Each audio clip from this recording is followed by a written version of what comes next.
Myself, Dr. Digambar Jaikisan Jawar, Chairman, Kamla Group of Companies. I am here in Pune at IIEBM Indus Business School to deliver a small talk on the induction program of PGDM Batch 2026. Today I'll be delivering talk for in 60 minutes. I will be talking on my entrepreneur journey, how I started my medical practice and then entered into business, started with trading, and today we are owning 4 manufacturing plant of pharma formulations. Then I'll be talking on the success mantra. In the last I will be talking on the today's Indian economy. The logic behind talking on my journey to inspire the students, the person delivering talk today in front of me, that means myself, who can do, then definitely everybody can do. The second success mantra will guide them how to enter in enterprising, and ultimate subject will be to contribute to Indian economy. Because by 2047, our Honorable Prime Minister has seen the dream of Vikasita Bharat. So it's everybody's duty to contribute to in that direction. Thank you.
गुरुर्ब्रह्मा गुरुर्विष्णु गुरुर्देवो महेश्वरा, गुरु साक्षात् परब्रह्म तस्मै श्री गुरुवे नमः।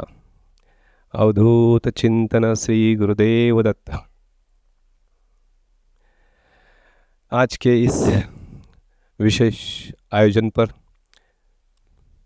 विशेष रूप से उपस्थित इस संस्था के चेयरमैन आदरणीय कर्नल मारवा सर, मेरे मित्र, मेरे मेंटोर आदरणीय एस.बी. पाटिल सर, मेरे मित्र पैठनकर, और इस सभागार में उपस्थित सभी छात्र छात्राएं, अभिभावक, गुरुजन, सभी को नमन, वंदन, अभिवादन। Can you hear me well?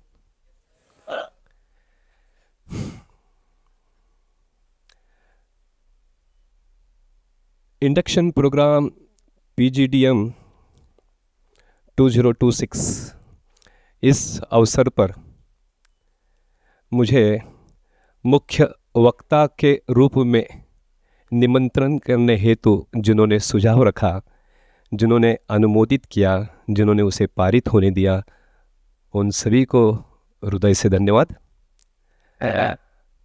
आपने मुझे निमंत्रित किया, सम्मानित किया। शिक्षा क्षेत्र के अग्रणी महानुभावों के साथ प्रत्यक्ष परिचित होना, उनके साथ मंच साझा करना और इस प्रबुद्ध सभागार के प्रत्यक्ष इस भव्य दिव्य सदन में अपने मंतव्य को अभिव्यक्त करने का अवसर दिया। आयोजकों का हृदय के असीम धरातल से बहुत बहुत धन्यवाद। आयोजकों ने मुझे 60 मिनटों का समय दिया है। तय समय सीमा में मैं मेरी बात समाप्त करूंगा। आयोजक निश्चिंत रहे। बड़ी विनम्रता के साथ सभागार को बताना चाहता हूं कि जिस विषय पर मैं आज आपके सामने बात करने आया हूं, उस विषय की मैंने कोई औपचारिक शिक्षा प्राप्त की नहीं है। मैं कोई अर्थशास्त्री नहीं हूं, मैं इस विषय का अधिकारी व्यक्ति भी नहीं हूं। ना कि मेरा यह दावा है कि मैं एक सफल, समृद्ध, सुप्रसिद्ध उद्योजक हूं। ना कि मैं इस प्रतिभा एवं प्रतिमा का धनी हूं कि इस प्रबुद्ध सभागार को संबोधित कर सकूं, उद्बोधित कर सकूं। मैं एक सामान्य उद्योजक हूं। सामान्य ज्ञान, जिज्ञासा, तर्कसंगत वैचारिक क्षमता, शीघ्र आकलन शक्ति और दृढ़ अटूट ईश्वर निष्ठा से पिछले 30 वर्षों में उद्योग व्यापार करते करते जो मैंने अनुभूति प्राप्त की है, वो आपके साथ साझा करना चाहता हूँ, आपसे वार्तालाप करना चाहता हूँ। मुझे उम्मीद है यहाँ से जाते समय आप सभी लोगों का बहुत सारा प्यार, स्नेह, आशीर्वाद एवं इन युवाओं से बहुत सारा ज्ञान और कुछ यादगार सुनहरी पलों को साथ ले जाऊंगा। इसमें मुझे कतई शंका नहीं। आज मैं अपनी बात 3 चरणों में आपके समक्ष रखूंगा। प्रथम चरण में मेरी जीवनी, उद्योजक या औद्योगिक की मेरी जो यात्रा रही है उसे आपके सामने रखूंगा। मुझे उम्मीद है कि युवाओं में उसे सुनकर जरूर प्रेरणा आएगी। उन्हें यह सहजता से महसूस होगा कि yes, we can also do it. द्वितीय चरण में सफलता का मंत्र एवं व्यावसायिक सूत्रों की हम चर्चा करेंगे। मुझे उम्मीद है कि युवाओं को इससे दिशा दर्शन होगा। अंतिम एवं तृतीय चरण में भारतवर्ष की वर्तमान अर्थव्यवस्था के बारे में मैं बताना चाहूँगा, जिससे युवाओं को प्रेरणा मिले कि हम राष्ट्र उत्थान में, राष्ट्र निर्माण में अपना योगदान दें। प्रथम चरण की शुरुआत करता हूं। आंखों में चिंता, चिंतन एवं धनवान बनने की अभिलाषा लेकर मैं पालघर आ पहुंचा और भगवान दत्तात्रेय की असीम कृपा से आज करोड़ों रुपयों का दान पुण्य करने की क्षमता को प्राप्त हुआ। यह मेरा सफल सफर आप लोगों के बीच बताने में मैं अति उत्साहित हूँ। मैं उम्मीद करता हूँ कि आप सभी उसे रुचि से, ध्यान से सुने। हमारे परदादा गोपाल दास जी, आदरणीय गोपाल दास जी झूमर, राजस्थान की अपनी मातृभूमि त्याग कर उद्योग व्यापार के लिए महाराष्ट्र के जलगांव जिले में 100-125 साल पहले आ बसे। सायखेड़ा नामक 3000 बस्ती का छोटा देहात, तहसील निफाड़, जिला नासिक, यह मेरा ननिहाल। यहाँ पर 1970 में छोटी रेड क्रॉस की खोली में मेरा दाई के हाथ से जन्म हुआ। हमारी माताजी राधाबाई अपने माता पिता की इकलौती संतान, यानी मुझे मामा मौसी नहीं। बचपन ननिहाल में गया, वहीं पर प्राथमिक शिक्षा प्राप्त की। पैतृक गांव शेंदुरनी, यह भी एक छोटा देहात, तहसील जामनेर, जिला जलगांव। यहाँ पर मैंने माध्यमिक शिक्षा प्राप्त की। दोनों जगह पर जिल्हा परिषद मराठी मुलांची शाळा, माध्यम मराठी स्कूल, घर से 3 किलोमीटर दूर, पैदल जाना पैदल आना। उन दिनों की हमारी पारिवारिक, आर्थिक, सामाजिक परिस्थिति कैसी थी उसे बताने की मैं कोशिश करता हूँ। मुझे बताते समय जरा भी संकोच नहीं कि हम शुरू से समृद्ध, सफल, धनवान तो थे नहीं, हालांकि अभी भी नहीं हूं, क्योंकि इसकी परिभाषा, व्याख्या रोज बदलती जा रही है। लेकिन हम गरीब भी नहीं थे। हम कभी झुग्गी बस्ती में नहीं रहे, हमारे पास बड़े सीमेंट कंक्रीट के मकान नहीं थे, लेकिन कभी झुग्गी बस्ती में भी नहीं रहे। कच्ची मिट्टी का 20 बाय 10 की एक खोली, वही हमारा हॉल, वही बेडरूम, वही किचन। इसमें मम्मी पापा के साथ हम 5 भाई बहन रहते थे। घर में फर्श नहीं, ट्यूब नहीं, फैन नहीं, रसोई में गैस, फ्रीज, स्टोव नहीं, रेडियो, टेप, टीवी जैसे कोई मनोरंजन का साधन नहीं। मम्मी का मिट्टी के चूल्हे पर रसोई करना, गोवंश गोबर से घर लिपना, 40 वैट का पीला रंग देने वाला प्रकाश देने वाला बल्ब हुआ करता था। बारिश के दिनों में काफ़ी फजियत होती थी। 10 जगह से पानी गिरता था, बर्तन रखने पर भी जमीन गीली होती थी। घर आंगन में कच्ची सड़क के होने की वजह से रास्ते गीले होते थे। मुझे आज भी वो दिन याद है जब पापा ने शहर से सफ़ेद प्रकाश देने वाली ट्यूबलाइट लाई थी। उस दिन रात उस सफ़ेद प्रकाश को देखकर हम पूरे भाई बहन 5 रोमांचित थे, बड़े खुश थे। मुझे आज वो भी दिन याद है जिस दिन हमारे घर में शाहाबाद फर्श लग रही थी। खुशी का कारण भी यही था कि अभी बारिश के दिनों में जमीन गीली नहीं होगी और मम्मी को गोवंश गोबर से लिपना नहीं पड़ेगा। इस प्रकार की अति निम्न देहाती जीवन शैली में हमारा बचपन बीता। हमारे स्कूल्स भी कुछ इसी प्रकार के थे। इसमें हमारी पढ़ाई आगे बढ़ती रही। 10वीं की कक्षा, बोर्ड की एग्जामिनेशन सेंटर 30 किलोमीटर दूर, तहसील का गांव जामनेर। बस से जाना, बस से आना। एक बस चुकी तो 2 घंटे तक अगली बस की प्रतीक्षा करना। आप सब लोग जानते हो कि परीक्षा के पहले दिन की पढ़ाई कितनी महत्वपूर्ण होती है। हम तो आने जाने में ही थक जाते थे। 10वीं का परिणाम आया। हेडमास्टर जी ने सभी लोगों को इसी प्रकार के किसी हॉल में बैठाया। 150 छात्रों ने एग्जाम्स दी थी। हेडमास्टर जी ने कहा, इस चौक से इस ब्लैक बोर्ड पर मैं जिनके नाम लिख रहा हूं वो सभी उत्तीर्ण हुए, अन्य लोगों ने अगले वर्ष सफल कोशिश करना। हेडमास्टर जी ने केवल 15 नाम लिखे। 150 छात्रों में से केवल 15 उत्तीर्ण हुए। 10% का परिणाम आया। इन दिनों में कई स्कूलों में मुझे वार्षिक समारोह पर मुख्य अतिथि के रूप में जाने का अवसर मिलता है। वहाँ पर वार्तालाप में चर्चा करते समय मालूम पड़ता है कि उनके स्कूलों का परिणाम 10वीं का कई वर्षों से 100% लग रहा है और हमारे स्कूल का उन दिनों 10% परिणाम आया। आप अंदेशा लगा सकते हो कि उन दिनों में देहात में शिक्षा का स्तर कितना निम्न था। सौभाग्यवश उस 15 नाम की सूची में हेडमास्टर जी ने मेरा नाम प्रथम क्रमांक पर लिखा। दिगंबर जयकिशन जवर। उस वर्ष मैं 10वीं में प्रथम क्रमांक से उत्तीर्ण हुआ।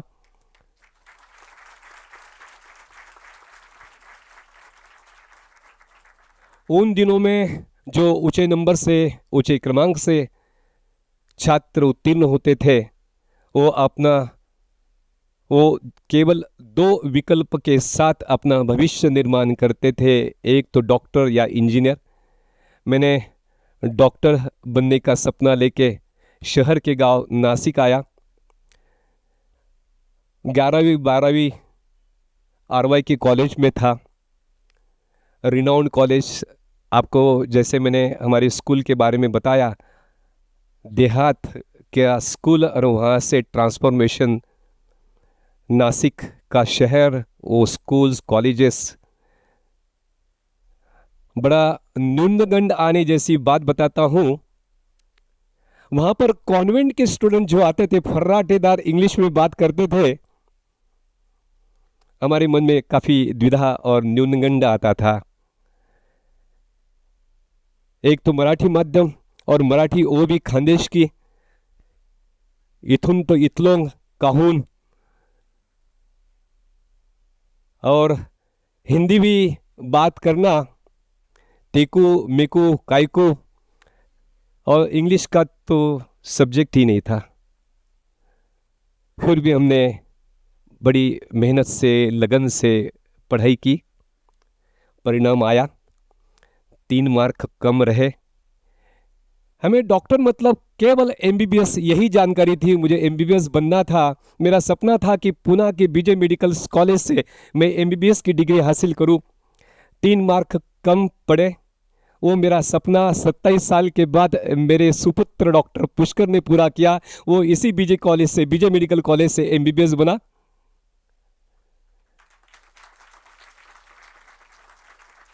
अभी मेरे पास 3 विकल्प थे। एक तो 1 साल की विश्रांति लेके फिर से 12वीं की एग्जाम दूं, रुकना मना था।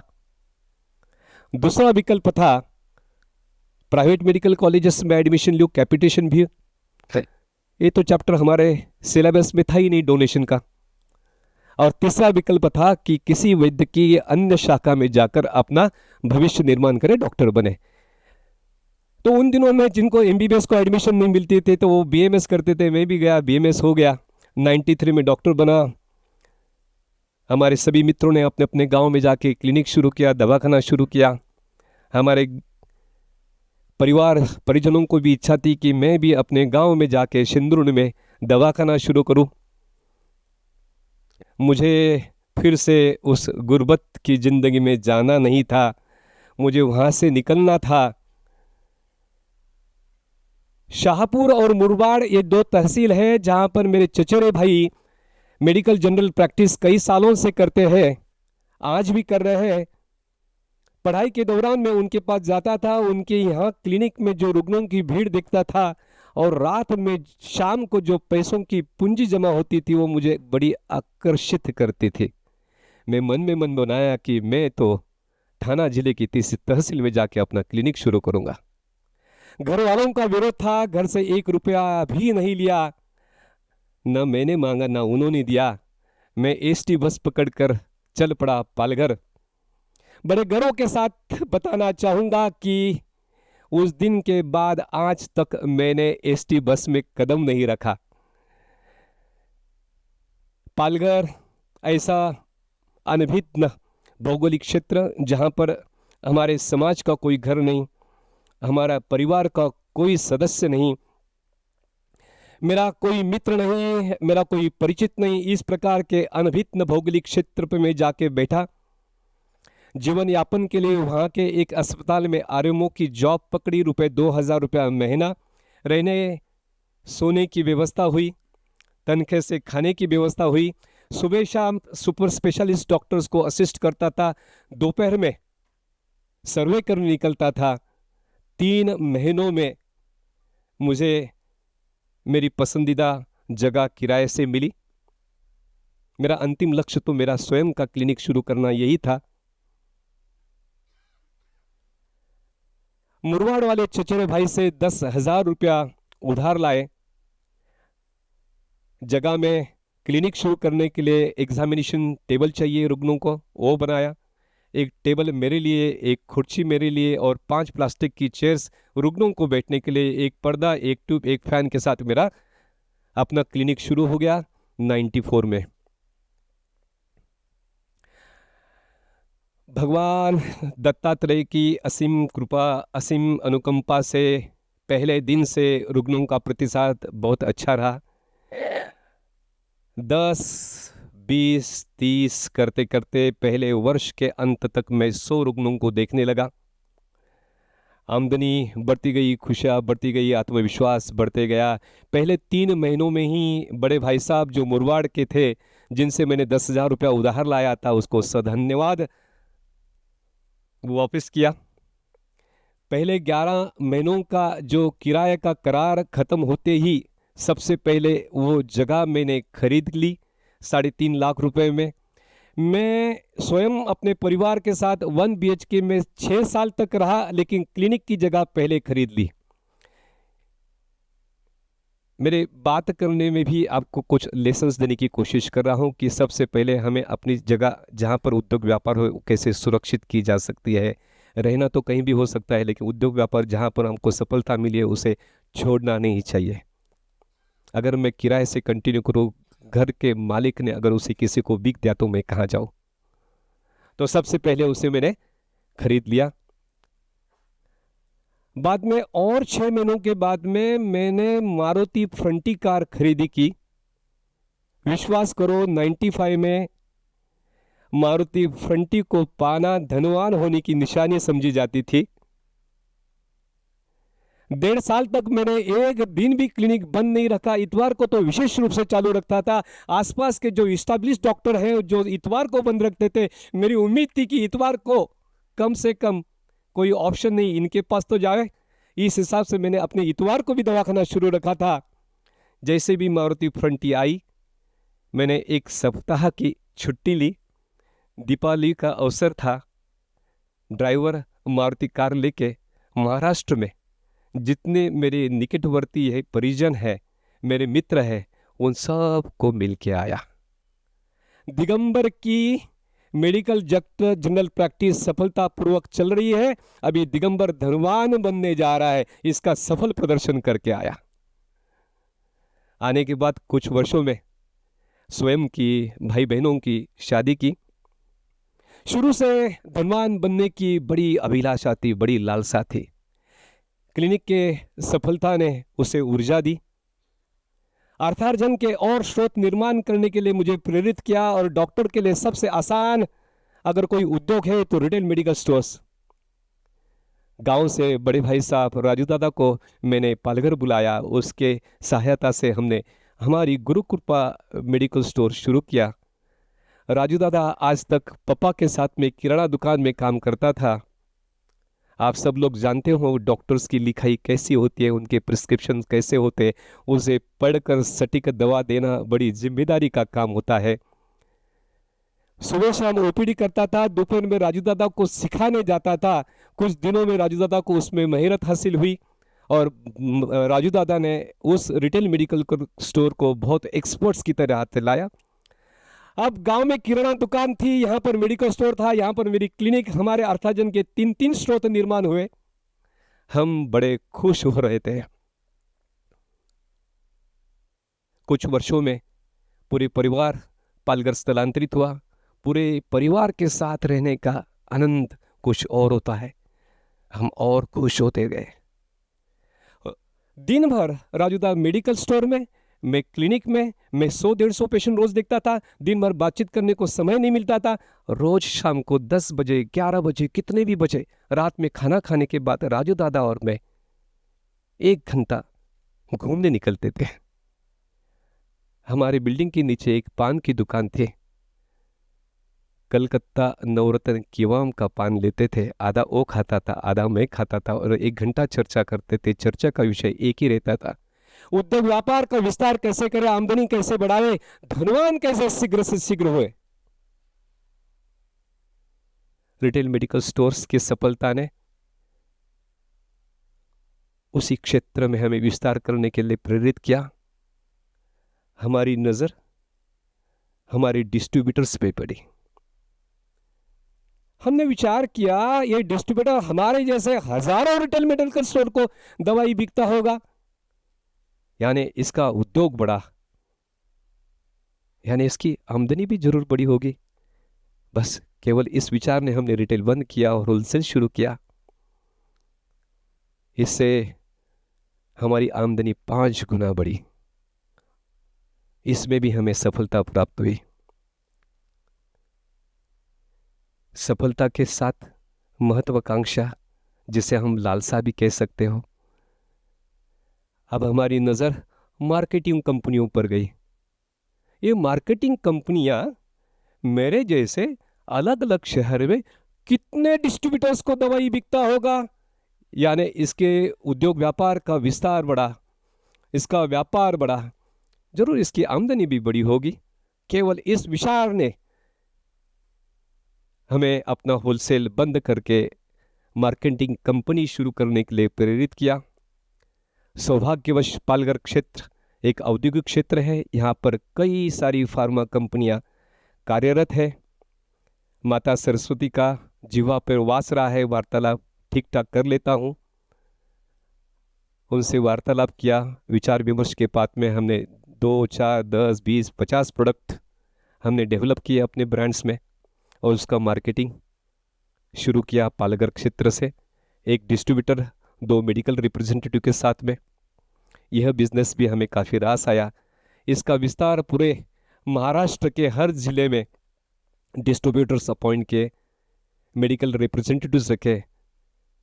आज इसका विस्तार अन्य राज्यों में भी हुआ है। यह कंपनी आज 30 साल के बाद भी सफलता के साथ चल रही है।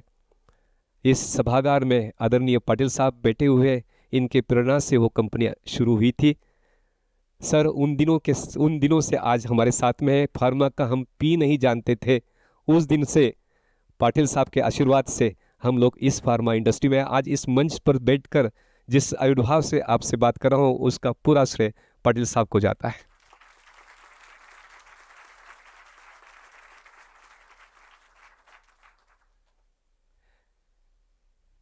अभी नए नए प्रोडक्ट डेवलप करना मार्केटिंग के लिए, यानी मैन्युफैक्चरर्स के पास जाना, उनके साथ उठना बैठना हुआ, मालिक लोगों के साथ उठना बैठना हुई।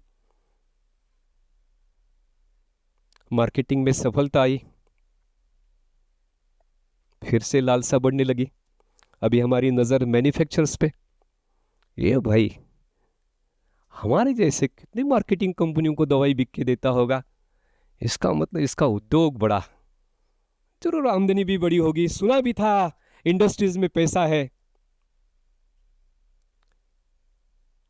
मार्केटिंग कंपनी शुरू करना और उसे सुचारू रूप से सफलता से चलाना एक बात है, मैन्युफैक्चरिंग यूनिट शुरू करना और उसे सुचारू और सफलता के साथ चलाना ये दूसरी बात है। दोनों में जमीन आसमान का अंतर है। फार्मास्यूटिकल कंपनी शुरू करने के लिए कम से कम 3 चीज़ों की ज़रूरत है। उस क्षेत्र की औपचारिक शिक्षा, उस क्षेत्र में काम करने का अनुभव और बड़ी पूंजी, यानी क्वालिफिकेशन, एक्सपीरियंस और फंड्स। ये तीनों का अभाव था मुझ में। तो मेरे पास जो उपलब्ध था वो था केवल और केवल जुनून, जिद, और करना था फैक्ट्री तो लगानी है। अकेले फैक्ट्री लगाने में डर भी लग रहा था कि अगर इसमें हम असफल रहे तो कहीं के नहीं रहेंगे।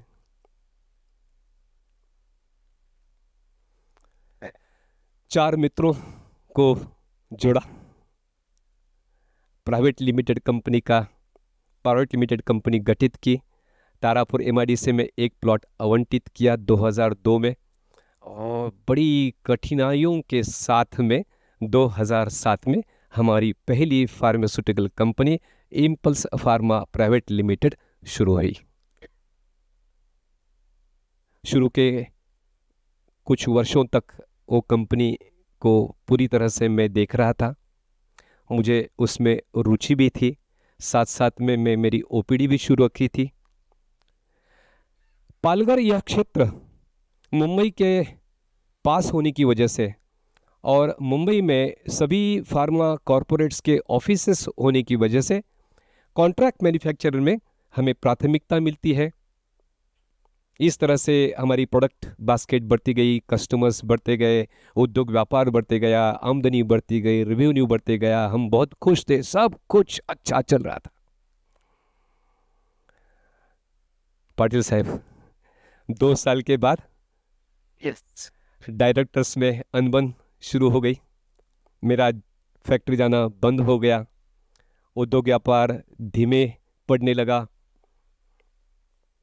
आमदनी कम, खर्चा ज़्यादा। बैंक के ईएमआई रुकने लगे, सैलरीज रुकने लगी, क्रेडिटर्स के पेमेंट रुकने लगे। ऐसा लगने लगा कि आज एनपीए में जाएगी या कल एनपीए में जाएगी, इस कतार पर हम आ पहुँचे। अन्य डायरेक्टर्स ने उसे असफलतापूर्वक चलाने की जो कोशिश की, उसकी वजह से सब लोगों को परेशानी में डाला। हमने आखिर में सोचा कि इसे हम लोग बेच देते हैं। वो कंपनी जो नुकसान में जा रही है, उसे कोई लेने के लिए तैयार हो नहीं रहता। हमने उस कंपनी आधी कीमत में बिकने के लिए तैयार थे, लेकिन वो कंपनी कोई लेने को तैयार नहीं हो रहा था। और जब हम अपनी मानसिकता बना लेते हैं कि इसे बेचना है, तो कोई उसे गंभीरता के साथ दिल से चलाने की कोशिश भी नहीं कर रहा था। रोज नुकसान बढ़ते जा रहा था। बड़े भाई साहब के साथ जो पान पर चर्चा होती थी, हमारा एक एजेंडा था कि भैया, एक कंपनी ने शुरू में मैंने 2 वर्ष तक सफलता से चलाया था। मुझे आज भी विश्वास है कि अगर ये कंपनी हम लेते हैं तो हम फिर से इसे सुचारू रूप से चला सकते हैं। बस इस प्रेरणा से, इस विचार से मैंने अन्य सभी डायरेक्टर्स के सामने प्रस्ताव रखा। आज यह कंपनी कोई लेने के लिए तैयार नहीं। आप उसे आधी कीमत पर बिकने को भी तैयार हो तो भी कोई लेने को आगे आ नहीं रहा है। रोज नुकसान बढ़ते जा रहा है। मैं इसे पूरी कीमत पर खरीदने को तैयार हूँ। आपने सभी ने जो पैसा लगाया है, हम एक दूसरे जानते हैं हमने कितना पैसा लगाया, वो 100% आपको मिलेगा। आज से सभी लाइबिलिटीज़ मेरी हो सकती है। बैंक की लाइबिलिटीज़, क्रेडिटर्स के पैसे, salaries, everything is my responsibility. केवल मेरे पास आज आपको देने के लिए पैसा नहीं। आप मुझे 18 महीनों की मोहलत दो, एग्रीमेंट करो। मैं आपको पीडीसी चेक्स देता हूँ। और इस प्रकार से जो प्रस्ताव रखा, सबने उसे मान्य किया। एग्रीमेंट हुआ, पीडीसी चेक दिए। इस तरह 2013 में मैं उसका 100% मालिक बना। राजू दादा को डायरेक्टर बनाया, उपरांत उसे मैनेजिंग डायरेक्टर बना। सुबह से शाम तक राजू दादा फैक्ट्री चलाते थे। मैं सुबह और शाम को ओपीडी देखता था, दोपहर में फैक्ट्री जाता था। हफ्ते में 2 दिन 3 दिन लोकल की भीड़ में मुंबई जाता था मार्केटिंग के लिए, मर्चेंट एक्सपोर्टर्स के मिलने के लिए, उनके कॉरपोरेट ऑफिसेस में। दोपहर का खाना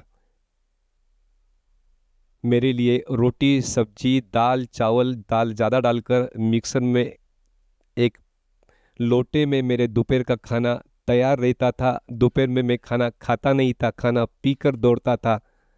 इस तरह की कड़ी मेहनत के परिणाम ऐसा हुआ, भगवान दत्तात्रेय की असीम कृपा से सभी डायरेक्टर्स का जो 18 महीनों की अपेक्षा केवल 6 महीनों में हमने सबका पैसा दिया।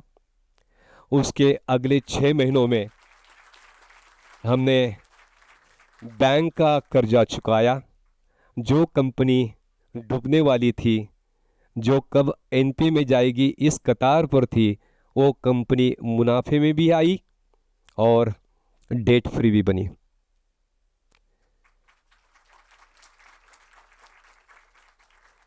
इस प्रकार की सफलता ने हमें इसी क्षेत्र में विस्तार करने के लिए प्रेरित किया। हम मुंबई में जाके जिन हमारे ग्राहकों को, मर्चेंट एक्सपोर्टर्स को कंटेनर्स देते थे, वो एक्सपोर्ट्स करते थे। अभी हमारी नज़र मर्चेंट एक्सपोर्टर्स पे गई। हमने सोचा भाई मैं कमा रहा हूँ, ये भाई भी कमा रहा है, अगर मैं डायरेक्ट एक्सपोर्ट करूं तो मेरे मुनाफे में ज़रूर इजाफा होगा। बस इस विचार ने 2016 में 46 की उम्र में हमारे परिवार का पहला शख्स यानी कि मैं डॉक्टर दिगंबर उद्योग व्यापार के विस्तार के लिए परदेश जाने निकला। जाना था नाइजीरिया, अफ्रीका। घर में रोना धोना शुरू हो गया।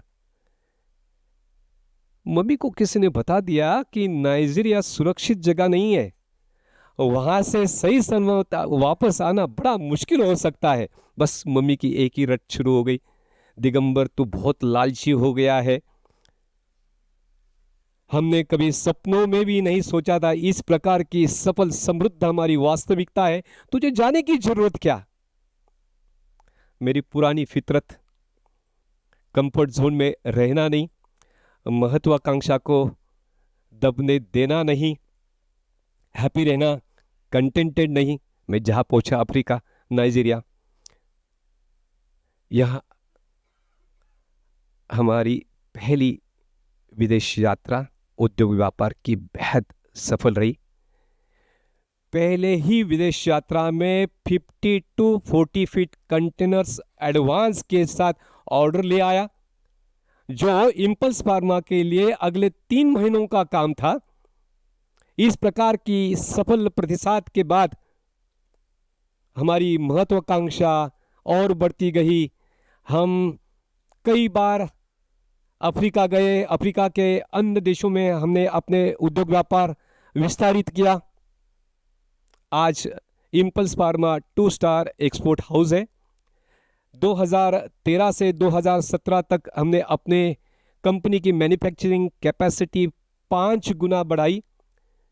2017 से 2024 तक हमने 4 मैन्युफैक्चरिंग प्लांट्स लगाए, 6 मार्केटिंग कंपनियों में हिस्सेदारी ली। इस तरह आज हमारा कारोबार 55, मैडम ने 45 बोला, काइंडली करेक्ट इट, 55 देशों में सफलतापूर्वक चल रहा है। हम बहुत खुश हैं। शुरू में मैं अकेला था, बड़े भाई साहब ज्वाइन किया। राजू दादा को एक पुत्र संतान, मुझे एक पुत्र संतान है। दोनों ने गवर्नमेंट मेडिकल कॉलेज से MBBS की डिग्री हासिल की। अपने बौद्धिक क्षमता के साथ वो उसी क्षेत्र में सुपर स्पेशलिस्ट बन सकते थे, लेकिन उन्होंने पारिवारिक उद्योग व्यापार में शामिल होना प्रशस्त समझा। आज वो भी अपने उद्योग व्यापार में जुड़े हुए हैं। आज हमारी मैनेजमेंट की ताकत 4 गुना बढ़ी। कमला ग्रुप का 2030 का लक्ष्य है कि हम अपने उद्योग व्यापार की ऊंचाई इस ऊंचाई तक ले जाए कि जिसकी वैल्यूएशन 10,000 करोड़ की बने 2030 तक। उसे IPO NSE BSE में उसे लिस्ट करें। आए हुए IPO की धनराशि से 100 एकड़ में एक फार्मा पार्क बनावे, भारतवर्ष का सबसे बड़ा CDMO बने और हमारे परिवार का सबसे पहला $US में बिलियनर बनने की हमारी महत्वाकांक्षा भी उस दिन पूरी होगी। बड़ी मेहनत से हम लोग इसके पीछे लगे हुए हैं। ईश्वर भी साथ दे रहा है। हम अपने संकल्प में जरूर सिद्ध होंगे, इसमें हमारा विश्वास है। मैंने ये जो सफल 10-15 मिनट में आपके सामने जो रखा वो इतना सरल और सहज तो था नहीं। इसमें हमने कई कठिनाइयाँ, कई परेशानियों को झेला, उनसे शिकस्त कैसे की, उनसे हम कैसे सीखे, हम आगे कैसे बढ़ते रहे, यह सब सुनना समझना दिलचस्प हो सकता था, लेकिन समय सीमा को ध्यान में रखते हुए उसका विस्तार से विवेचन करना संभव नहीं। मैंने ये कहानी आप सभी युवाओं के सामने रखने के पीछे मेरा एक उद्देश्य यह था। अति निम्न देहाती जीवन शैली से उठकर एक सामान्य परिवार का युवक इस ऊंचाई तक पहुंच सकता है, तो मैं क्यों नहीं। केवल यह एक उद्देश्य है, स्वयं का महिमा मंडन करना, स्वयं की मुखारविंद से करना। यह कदापि मेरा मन नहीं है। सभागार से निवेदन है कि इसे आप जरूर इस दिशा में समझें। यहाँ पर मेरा प्रथम चरण समाप्त हुआ। दूसरे चरण में मैं सफलता के मंत्र पर, व्यावसायिक सूत्रों पर बात करूंगा।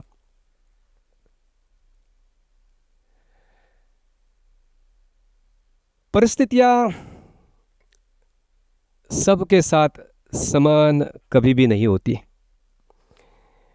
कई लोगों को बहुत कठिन परिस्थितियों से गुजरना होता है, लेकिन सबका लक्ष्य ऊंचा होना चाहिए। इस संदर्भ में मैं एक कहानी बताऊंगा। तमिलनाडु प्रदेश का एक छोटा कस्बा रामेश्वर, यहाँ पर एक युवक का जन्म हुआ। घर साधारण, पिताजी मछुआरे, पैसों की किल्लत। यह युवक स्कूल छूटने के बाद घर घर जाके अखबार बांटकर घर का खर्चा चलाता था, लेकिन इसके सपने बड़े ऊंचे थे। इसे वैज्ञानिक बनना था। ये जब अपनी बात अपने मित्रों के साथ साझा करता, सब लोग हंस के टाल देते थे, कहते थे ये तेरी बस की बात नहीं। इसने उम्मीद नहीं हारी, बड़ी मेहनत और लगन के साथ पढ़ाई करते रहा। आगे DRDO, इसरो में पहुंचा। यह युवक भारत का मिसाइल मैन बना, उपरांत राष्ट्रपति बना। इस युवक का नाम था डॉक्टर APJ अब्दुल कलाम। युवाओं को जब वो संबोधित करते थे, कहते थे सपना वो नहीं जो आप सोते समय देखते हो, सपना तो वो होना चाहिए जो आपको सोने ही नहीं देता हो। ऐसे महापुरुष को, उनके पुण्य स्मरण को चरण स्पर्श करके मैं अपनी बात पर आता हूँ। सफलता की परिभाषा, व्याख्या मेरी नज़र में जो है वो आपके सामने रखता हूँ। निर्धारित समय में निर्धारित लक्ष्य को प्राप्त करना। नंबर 2, समाज में मान सम्मान प्रतिष्ठा को प्राप्त करना। समाज के विधायक रचनात्मक कार्यकलाप में योगदान देने की योग्यता को प्राप्त करना। अर्थार्जन के ऐसे स्रोत निर्माण करना जो पीढ़ी दर पीढ़ी चलते रहे, प्रचुर मात्रा में आपको अर्थार्जन, अर्थदान, धन लाभ दे, स्वयं की एवं अपनी परिजनों की सभी सात्विक मंगल कामनाओं की संतुष्टि कर सके, स्वयं के पुरुषार्थ, स्वयं के चरित्र के साथ, अभिगम के साथ समाज में शाश्वत स्वरूप में सकारात्मक बदलाव लाने की क्षमता को प्राप्त करना। तो ऐसी सफलता प्राप्त कैसी की जा सकती है? हम लोग देखते हैं कुछ लोग विश्व में बहुत समृद्ध, बहुत सफल एवं प्रभावशाली दिखाई देते हैं। ऐसे इनमें क्या खूबियां होती होगी जो इतने सफल बने?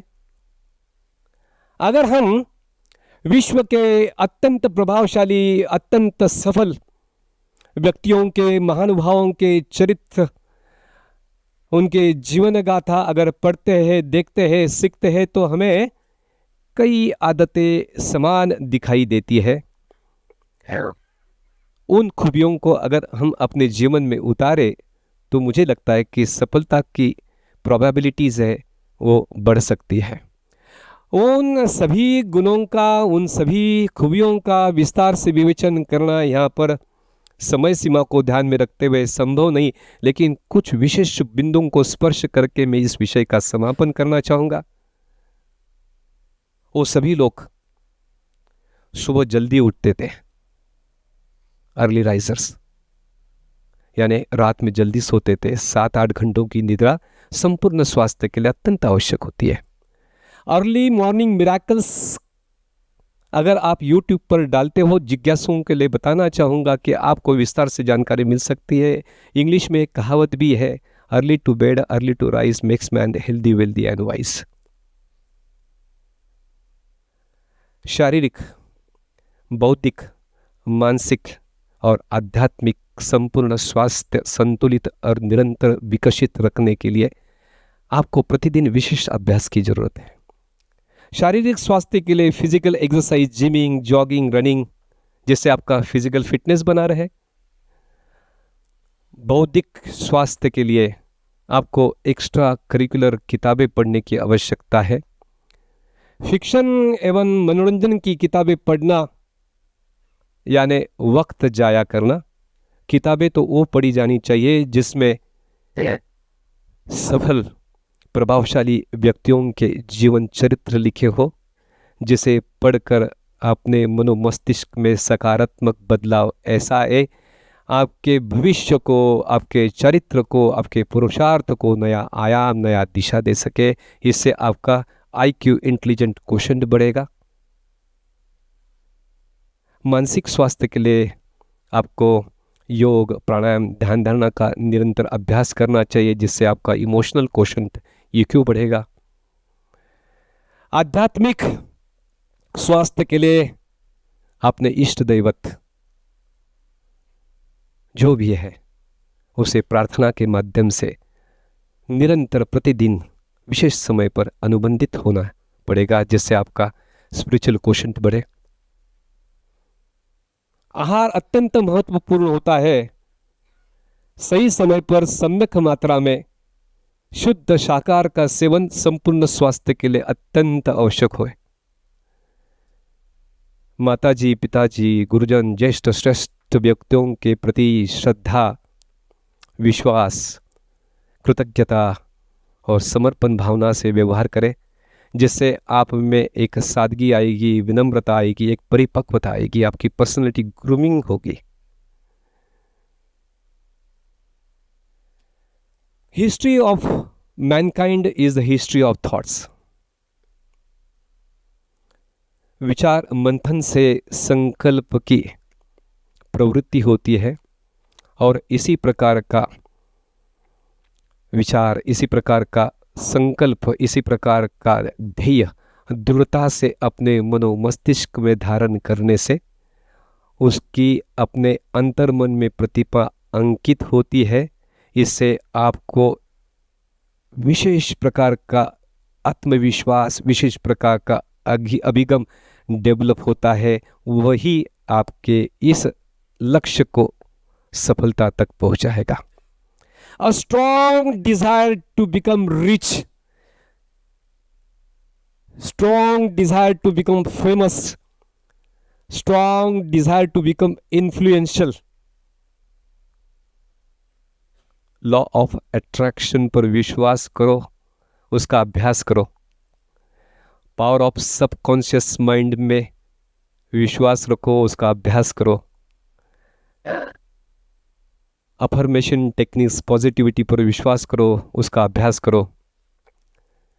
सुप्रीम पावर, ईश्वर, विश्वास रखो, विशेष समय निकाल कर साधना करो।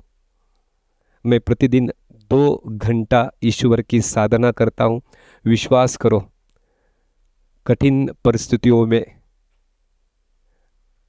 जब आपका मनोबल स्थिर रखना हो, आपका आत्मविश्वास स्थिर रखना हो, आपको स्वयं को सुरक्षित और निरंतर विकसित रखना हो, तो यह साधना जरूर काम आएगी। आपको स्वयं को इस किस्म का एक अंदर से फीलिंग आती रहेगी कि मैं संपूर्ण सुरक्षित हूँ। इस पर एक शेर सटीक बैठेगा, फानुस बन के हिफाजत जिसकी हवा खुद करे, वो शमा क्या बुझेगी जिसे रोशन खुदा करे।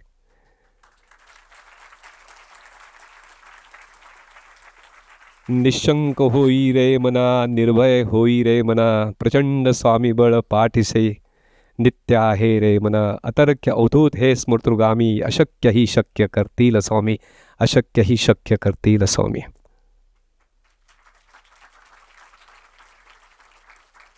आपका जन्म साधारण परिवार में हुआ, गुर्बत में हुआ, इसमें आपका कोई दोष नहीं, लेकिन जीवन के अंतिम क्षण तक आप अगर गुर्बत में रहे तो जिम्मेदारी आपको ही लेनी पड़ेगी और केवल आप उसके लिए जिम्मेदार होगे। छोटी सोच, ओछी सोच, ओछे लक्ष्य, ओछे संकल्प पाप है। Thinking low is a crime. लक्ष्य ऊंचे रखो, ड्रीम बिग। इस विषय में एग्जीक्यूटिव चेयरमैन एचडीएफसी बैंक आदरणीय दीपक जी पारिक का एक स्टेटमेंट है। वो उदाहरण देते हैं क्रिकेट T20 मैच का। 20 overs, 120 ball, set your target to hit 720 runs, that mean each ball 6 runs.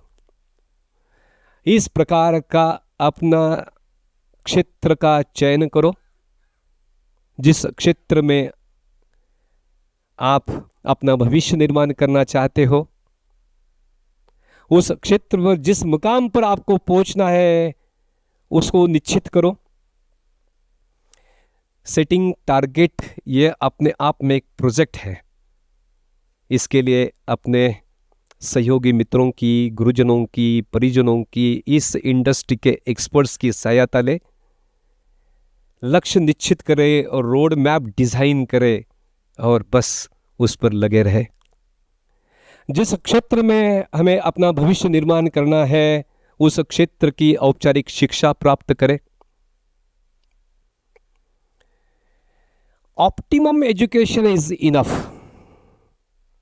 ये डिग्री, वो डिग्री, ये पीएचडी, वो पीएचडी आप कर सकते हो अगर आपको एकेडमिशियन बनना है तो। अगर आपको एंटरप्रेन्योर बनना है तो ऑप्टिमम एजुकेशन लेके आप तैयार हो जाओ मार्केट के लिए। Early you start, early you reach. शिक्षा प्राप्त होने के बाद जिस क्षेत्र की आपने शिक्षा की है उसी क्षेत्र के नामांकित कंपनियों में काम करना शुरू करो। जिम्मेदारियां लो, उसे सुचारू रूप से निभाओ। निरंतर उसी क्षेत्र में काम करते करते आपको उसमें एक्सपर्टीज आएगी। आप क्वालिफाइड हो, एक्सपर्ट हो गए हो, अभी नॉलेज, विजडम और सेल्फ कॉन्फिडेंस के साथ में नौकरी को त्याग कर स्वयं का उद्योग व्यापार शुरू करने के लिए तैयार हो जाओ। स्वयं को प्रेरित करो। शुरू में स्मॉल स्केल में सेल्स मार्केटिंग शुरू करो। प्रोडक्ट बास्केट धीरे धीरे बढ़ाओ। कस्टमर बेस बढ़ाते जाओ। इस किस्म का एक यूएसपी तैयार करो जिससे स्वयं की एवं आपकी कंपनी की पहचान बने। Young, enthusiastic, dynamic marketing team तैयार करो। जिस दिन आपको ऐसा लगे कि एक क्षेत्र का मुझे एक साइजेबल मार्केट मेरे हाथ में आया है, उस दिन स्वयं को प्रेरित करो कि मैं मैन्युफैक्चरिंग यूनिट शुरू करूं। विश्व का इतिहास है जहां जहां जिस जिस भौगोलिक क्षेत्र में औद्योगिकरण पहले हुआ वो क्षेत्र बड़ा समृद्ध हुआ। Last resort of entrepreneurs life should be to put a manufacturing unit. जो बड़े बड़े नाम हम सामने देखते हैं, बिड़लास, टाटाज, अडानीज, अंबानीज, सभी लोग इंडस्ट्रियलिस्ट है। तो अंतिम लक्ष्य अपना मैन्युफैक्चरिंग यूनिट डालना है। यहाँ पर भी आप स्मॉल स्केल में शुरू करते रहो और बेबी स्टेप बाय स्टेप जब आपका आत्मविश्वास बढ़े तो उसको स्केल अप करो। एक ऑडिटेबल इंफ्रास्ट्रक्चर होना चाहिए। हमारा प्रोडक्ट इनोवेटर या फर्स्ट मूवर की क्वालिटी के बराबर का होना चाहिए। हमारे इंफ्रास्ट्रक्चर में, अपने प्रोडक्ट में इनोवेशन, टेक्नोलॉजी का होना अत्यंत आवश्यक है। Please keep close eyes on your peer groups. वहाँ से नॉलेज इकट्ठा करो, वो अपने बिजनेस में इम्प्लीमेंट करो। इस तरह से आप दिन रात मेहनत करते रहो। इंटेंस हार्डवर्क का कोई ऑप्शन नहीं। आपको सफलता निश्चित रूप में मिलेगी।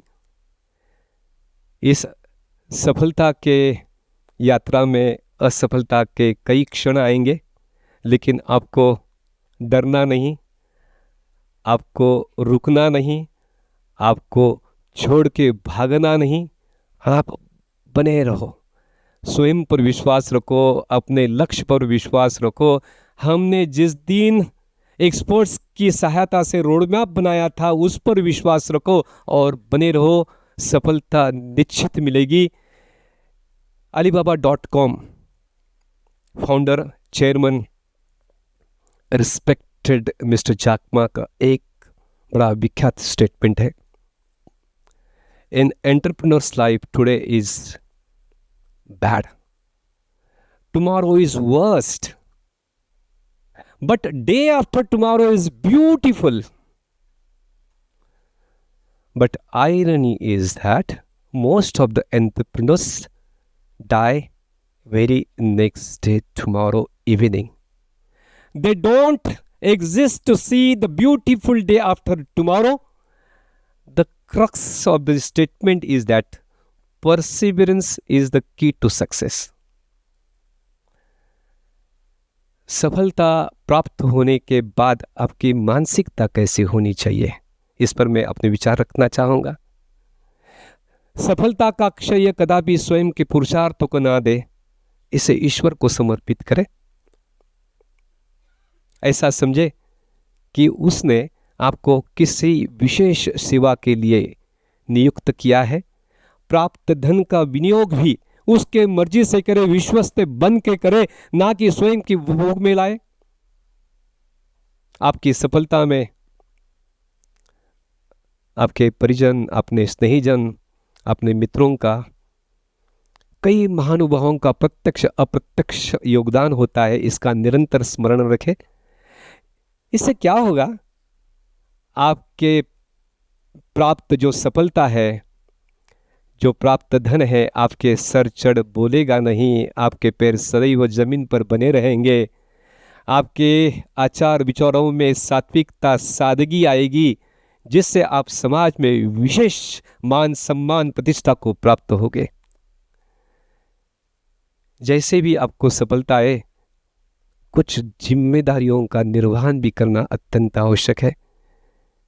अगर हम सफल बने तो सबसे पहले अपने परिजनों के उत्थान में काम करो, अपने समाज के उत्थान में काम करो, अपने राष्ट्र निर्माण, राष्ट्र के उत्थान में अपना काम योगदान दे. हम जिस संस्था से जुड़कर आगे बढ़ के आए, जरूर उसके संस्थान का भी ध्यान रखें.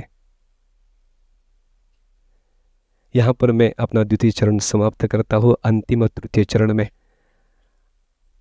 भारतवर्ष की वर्तमान अर्थव्यवस्था के बारे में बताना चाहूँगा. यहाँ पर उपस्थित सभी युवाओं को, उनके अभिभावकों को, गुरुजनों को करबद्ध निवेदन है कि भारतवर्ष का एक भी मेधावी युवक एवं युवती को परदेश जाके अपने भविष्य निर्माण करने की बिल्कुल ज़रूरत नहीं. अभी समय बदल चुका है, निरंतर बदल रहा है, अन्यथा आपकी बहुत बड़ी भूल होगी. आप सौभाग्यशाली हो, आपके भविष्य निर्माण का काल और भारतवर्ष का अमृत काल एक ही दौर में आया.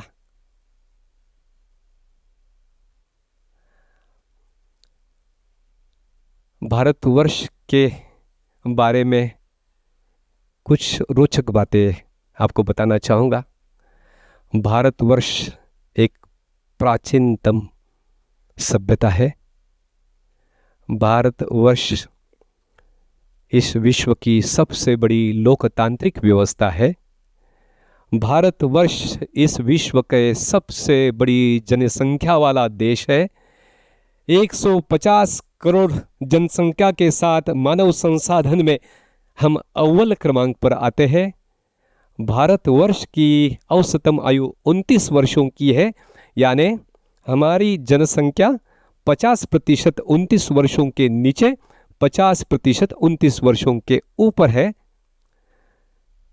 भारतवर्ष अपने आप में सबसे बड़ी विश्व की मार्केट प्लेस है, बाजार है. भारतवर्ष विश्व की सबसे तेज गति से बढ़ने वाली अर्थव्यवस्था है. अर्थव्यवस्था के कुछ मापदंड होते हैं, जैसे कि जीडीपी, एफडीआई, स्टार्टअप्स, एमएसएमईज. उन मापदंडों के कुछ रोचक अंकों को, उनके तथ्यों को आपके सामने रखूंगा.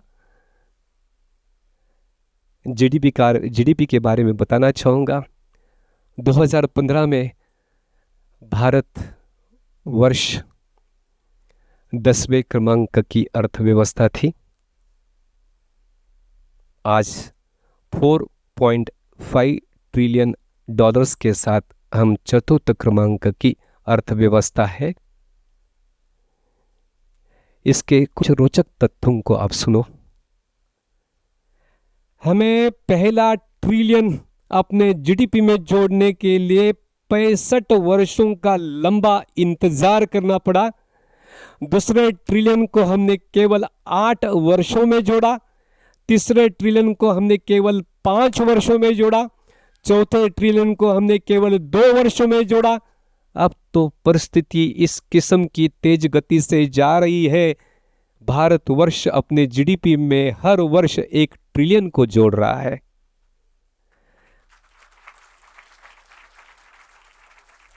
दो 2047 में जब हम स्वतंत्रता की गौरवशाली शताब्दी बड़े हर्ष उल्लास के साथ मनाते रहेंगे, उस वर्ष मेरा भारत विश्व की प्रथम क्रमांक की अर्थव्यवस्था बनी होगी।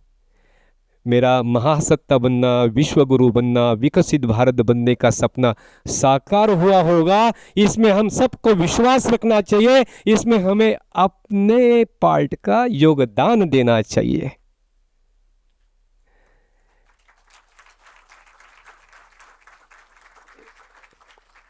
एफडीआई के बारे में बताना चाहूंगा, फॉरेन डायरेक्ट इन्वेस्टमेंट, विदेशी निवेश के बारे में। स्वतंत्रता के बाद पिछले 80 वर्षों में भारतवर्ष में 1.2 ट्रिलियन डॉलर्स की विदेशी निवेश हुआ है। विश्व के कुल 204 देशों में से 162 देशों ने अपने देश में भारतवर्ष में निरंतर निवेश कर रहे हैं। यह विश्व उच्चांक है। इसका मतलब क्या? विश्व का ऐसा एक भी देश नहीं है जहां पर इतने सारे 162 देशों ने निवेश किया है। Favourite destination for foreign investment, Bharat number 1। 62 क्षेत्रों में, सेक्टर्स में, 32 प्रांतों में, यूनियन टेरिटरीज में इस प्रकार का निवेश हुआ है। इसका मतलब यह है कि भारत का सर्वांगीण भौगोलिक क्षेत्र की दृष्टि में सबके साथ विकास होगा।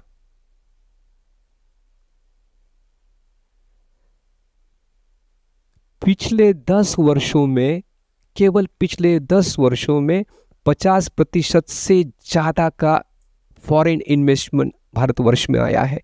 पिछले केवल 10 वर्षों में, 80 साल पहले 70 साल 50% और पिछले केवल 10 साल में 50% आया है।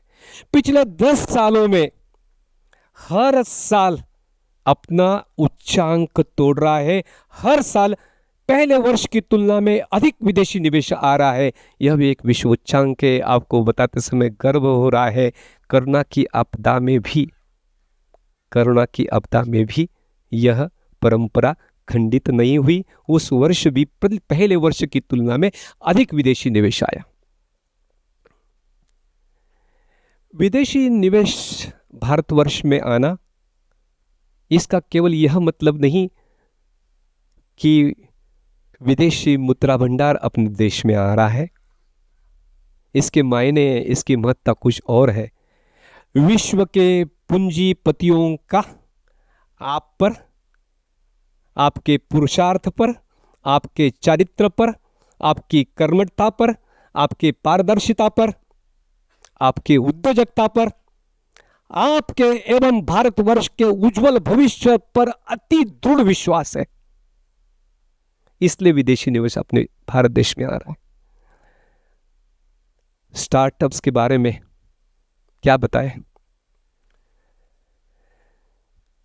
स्टार्टअप्स जो मिशन है, ये विश्व की, भारतवर्ष ये विश्व की राजधानी बन गया है।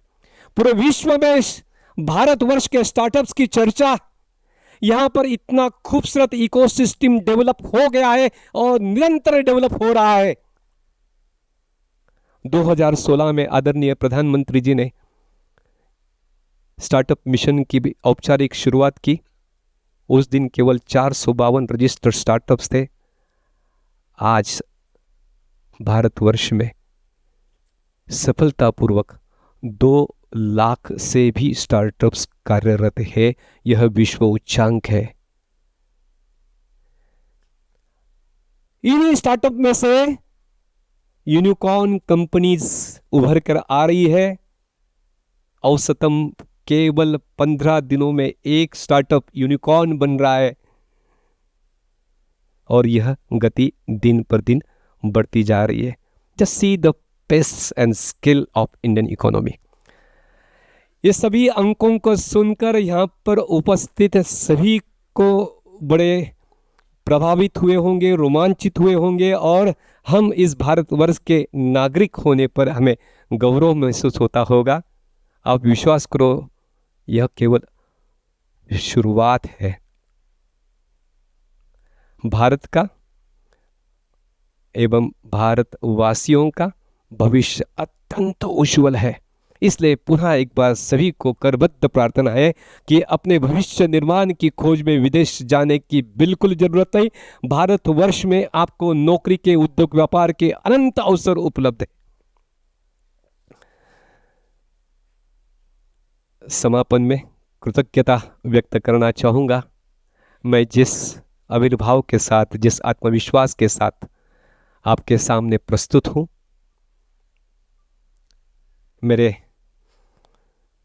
चरित्र को, मेरे पुरुषार्थ को, मेरे वक्तृत्व को, मेरे नेतृत्व को, मेरे कर्तृत्व को, मेरे दातृत्व को जिन्होंने दिशा दी, जिन्होंने आयाम दिया, उन सभी प्रातः स्मरणीय व्यक्तियों का आज मैं स्मरण करना चाहूँगा। इस श्रृंखला में सबसे पहले हमारे इष्ट दैवत भगवान दत्तात्रेय और उनका पूरा परिवार, यानी कि भगवान दत्तात्रेय, श्रीपाद श्रीवल्लभ श्रीमन नृसिंह सरस्वती श्री स्वामी समर्थ आते हैं। हमारे नाना जी, नानी जी, जिन्होंने हमें आध्यात्मिक संस्कार दिए, धार्मिक संस्कार दिए। पिताजी जो इस विश्व में सबसे बड़े प्रशंसक रहे मेरे। माताजी आज 80 साल की उम्र में संन्यस्त जीवन जीकर हम पर निरंतर प्रेम की, आशीर्वाद की वर्षा कर रही है। राजू दादा, जिसे मैंने अभी 5 महीने पहले खोया, वो मेरा जिगरा था, दोस्त था, उसे मैं भूल नहीं सकता। मेरी पतिव्रता, अर्धांगिनी, योगिता, इन सभी को मैं कोटि कोटि प्रणाम करना चाहूँगा।